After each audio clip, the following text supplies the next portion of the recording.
جامعہ محمدیہ منصورہ مالیگاؤں کے شعبہ تحفظ القرآن کریم کی تاریخ اتنی ہی قدیم ہے جتنی کہ خود جامعہ کی تاریخ۔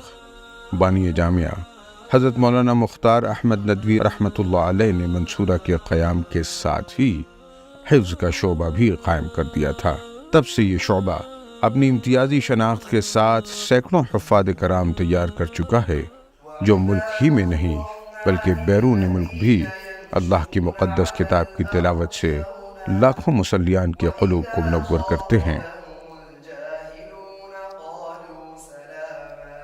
سن 2018 میں جامعہ کے چیئرمین مولانا ارشد مختار حفظہ اللہ نے شعبہ حفظ کو مزید بہتر بنانے کی غرض سے اسے مستقل ایک الگ ادارہ بنا کر معہد عثمان بن عفان للتحفیظ القرآن کے نام موسوم کر دیا۔ اس کے لیے ایک علیحدہ مسجد جہاں ان کی کلاسز بھی ہوتی ہیں اور اسی سے متصل ان کی رہائش کے لیے بہترین ہاسٹل کا انتظام بھی کیا۔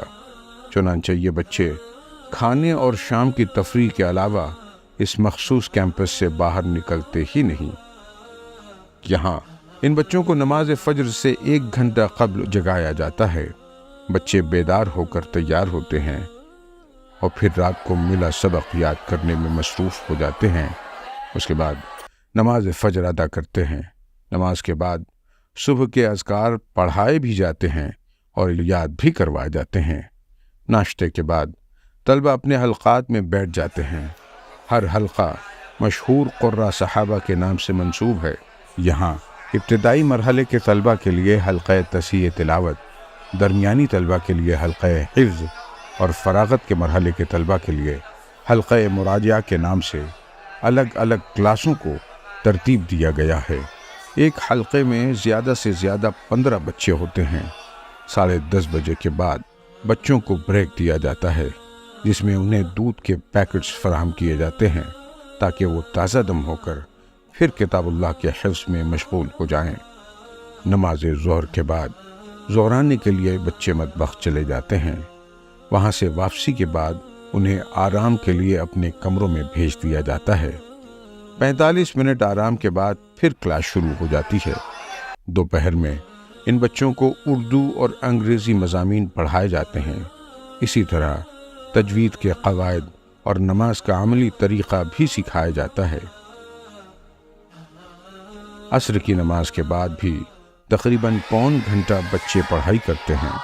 اس کے بعد انہیں کھیلنے کودنے کے لیے مغرب تک اپنی عمارت سے باہر جانے کی چھوٹ دی جاتی ہے۔ مغرب کے بعد پھر اساتذہ کی نگرانی میں عشاء کی نماز تک اسباق حفظ کا سلسلہ چلتا ہے۔ نماز عشاء کے بعد بچے رات کا کھانا کھانے ایک بار پھر مطبخ کا رخ کرتے ہیں۔ جامعہ کا کچن اور ڈائننگ ہال انتہائی صاف ستھرے ہیں، جنہیں دیکھ کر تعلیمی ادارے سے زیادہ کارپوریٹ کچن کا گمان ہوتا ہے۔ رات 10 بجے بتیاں بند کر دی جاتی ہیں تاکہ بچے فجر سے پہلے جاگنے میں پریشانی محسوس نہ کریں۔ معہد عثمان بن عفان للتحفیظ القرآن کی فضا قرآن کریم کی آیات بینات سے ہر وقت معمور ہوتی ہیں اور ایک انتہائی روحانی منظر پیش کرتی ہیں۔ اب مکمل طور پر ایک الگ نظام ہے اور لگتا ہی نہیں کہ منصورہ کے اندر ہے۔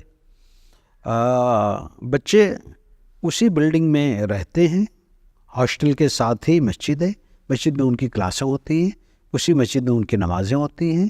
اچھے اساتذہ کی ایک ٹیم موجود ہے، اچھے مربیان کی ٹیم موجود ہے۔ حفظ کے ساتھ ساتھ ہمیں کچھ عصری مضامین بھی ان کو پڑھاتے ہیں تاکہ حفظ کے بعد یہ براہ راست آفاق اکیڈمی کو جڑ جائیں۔ تحفظ القرآن کا یہ شعبہ 10 مشاق حافظ و قاری اساتذہ کی نگرانی میں بہترین سہولیات کے ساتھ ایک خاص نظام الاوقات کے تحت جاری ہے اور اس ڈسپلن کے بہترین نتائج دیکھنے کو مل رہے ہیں۔ طلبہ کم وقت میں پختہ اور تجوید کی رعایتوں کو ملحوظ رکھتے ہوئے حفظ قرآن کی تکمیل کرنے میں کامیاب ہو رہے ہیں۔ اس نظام میں دلچسپی برقرار رکھنے کے لیے ہر سال بچوں کے درمیان مسابقات بھی منعقد کیے جاتے ہیں۔